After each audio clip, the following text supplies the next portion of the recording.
everybody. Welcome back to the Skookum Report.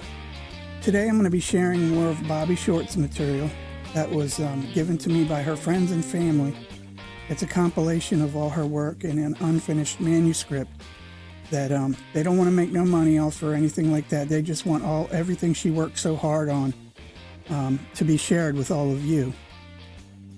And today, I know that Steve from How to Hunt is sharing a lot of her material as well, and I'll try my best not to overlap or do the same ones. But today I'm going to start with the beginning of the manuscript, and there was a quote in there that I thought was really, really good. I'm going to share that with you guys now. And then I'm going to share two of Bobbie Short's encounters, her personal encounters that she had. It's really interesting stuff, and then we'll go see what happens from there. This is a quote from Ivan Sanderson in 1970, and it really hits the nail on the head. History shows that often the loudest skeptics are those who know nothing about the subject in question. They have not studied it and will not do so for the very reason that they do not believe in it. Nevertheless, they are prepared to take the time to pronounce judgment on it. And I thought that was really clear cut and to the point. And it is so true, so true. Bobbie Short's involvement began with a personal experience. And again, I want to say I consider it an honor and a privilege to be able to share all of her hard work with all of you. And I don't take it for granted. And I'm going to do my best to show it to you guys, read to you guys, and share with you guys everything she worked so hard on. Bobbie Short's involvement began with a personal experience, which inspired an extensive collection of materials she posted to her website, Bigfoot Encounters. She has been well known in the field for years, but rarely appeared at conferences and Bigfoot gatherings. This interview is a rare one. Credit goes to Billy Willard for getting her on his blog talk radio show, Sasquatch Watch Radio. And then Bobbie goes on to say, in 1985, I was a much younger nurse and very dedicated, and I had always been a backpacker since the age of 6. We were up in Northern California and had packed in 3 days and had just crossed over the Smith River. That morning, I got up and stoked the fire a little bit and put the coffee on, and I needed to empty my bladder, so I went off into the bushes.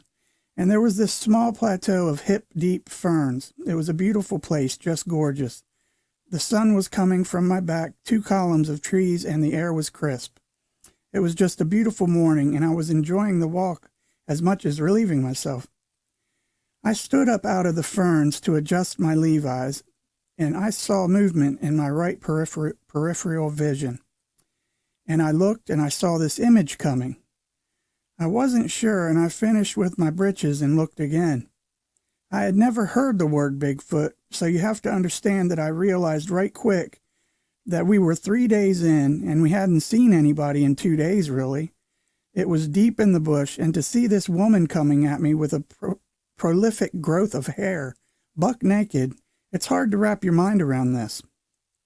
And the interviewer asks, Bobbie, so it was definitely female then? You noticed that right off the bat?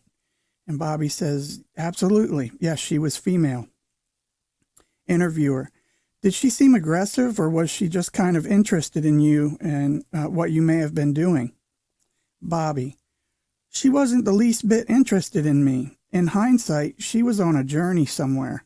She never broke stride. She came from my right and passed within, I'll say 10 to 12, I'm not good with feet, but I would say 10 to 12 feet. Maybe a little bit more from me. She was close enough that I could see her eyelashes. She passed off to my right in an uphill walk. She wasn't extraordinarily large in height, but she was bulky. She had these enormous shoulders. Her torso was barreled, and she had no waist, and she did not have perky breasts. They were hanging empty, nipples up, and they moved with every step she took. These were enormous strides, by the way. She was going somewhere. Where, I don't know, but there she was. And you end up asking yourself all kinds of things. At first, I thought it was a joke that my backpackers, my friends, backpacking friends were playing on me, which we were prone to do in those days. But nothing I saw made sense. I will say this, that nothing I saw brought to mind the word ape. Nothing. Not even her prolific growth of hair. It was hair, but it grew about her body in places that is more like the hair on a man's chest. It wasn't fur like a bear. It wasn't fur like a chimpanzee. It was hair, and there were even worn spots between her arms and the torso where her arms would rub against her body. Clearly worn away hair. She wasn't old, she was not well, and that was something I wrestled with. I was so intent on her face and other features that that got by me. But from her general appearance, she was old. She was scarred. She had an oval scar on her left shoulder. You might think she had been lanced with something. There was no hair on it. It was just a huge scar on her left shoulder under the clavicle. Now, this is Bobbie's second sighting. And Bobbie says, it is also, I'm going to be sharing some pictures that are in the beginning of this manuscript with you guys too. Just wanted to let you know these pictures that you're seeing go along with what I'm reading. And they're from Bobbie's material. Now, Bobbie says, it is also rather unremarkable, except that one was a male, and I had never seen a male before. He was a butte. This was in Arizona, for those who keep a record. The Arizona mountains above Prescott. Okay, I had been following a rancher with acreage there, and we went up there at one point on horseback. We were coming back along a canyon ridge, and this rancher and his 4 sons were in front of me. Actually, 2 sons in front of me and 2 horses behind me. The fellow in front of me said, 3 o'clock, right quick, and I looked across the canyon. Maybe 50 yards, maybe 75. Again, I'm not good at this. But anyway, they were close enough that I recognized right away what I was looking at. They were standing side by side when I first caught sight of them. She ducked into the tree line real quick, and she was very pregnant. I would say full term. He stayed out in the open and twiddled his fingers. And we kept on going, and he just stood there. A great big huge fellow. There's something to reckon with if you want to be afraid. The interviewer says, yeah, I wouldn't want to make him mad, right? Bobbie, I don't think I want to make him mad. I don't think I'd want to mess with his lady friend either. Interviewer, laughter. Was he actually twiddling his thumbs, or were you just saying that? Bobbie, no, he was nervously messing with his fingers.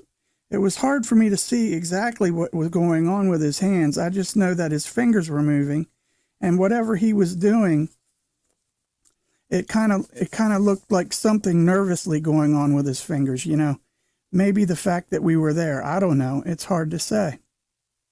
A note, Bobbie Short had compiled some of her best reports and information in the search for this undocumented creature on her website, Bigfoot Encounters.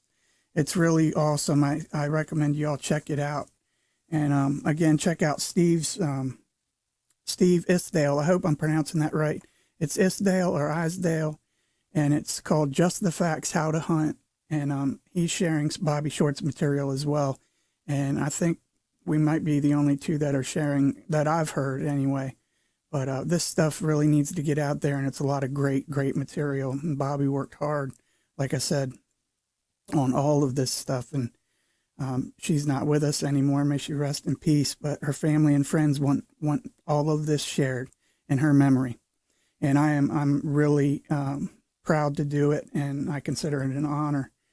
Now, if you or anybody you know has had a sighting or an encounter with a Bigfoot and you'd like to share it on the channel here, just shoot me an email at skookumreport@gmail.com.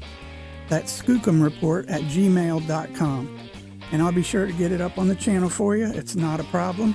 And don't forget to subscribe, hit that like button, and leave a comment and say hi. I enjoyed talking with you guys. I really do appreciate y'all, and I'll see you again on the next Skookum Report, where I'll be sharing more of Bobbie Short's material and we'll get deep into this stuff. And like I said, it's a lot of great stuff. So until then, God bless you guys, and I'll talk to you soon. Bye-bye.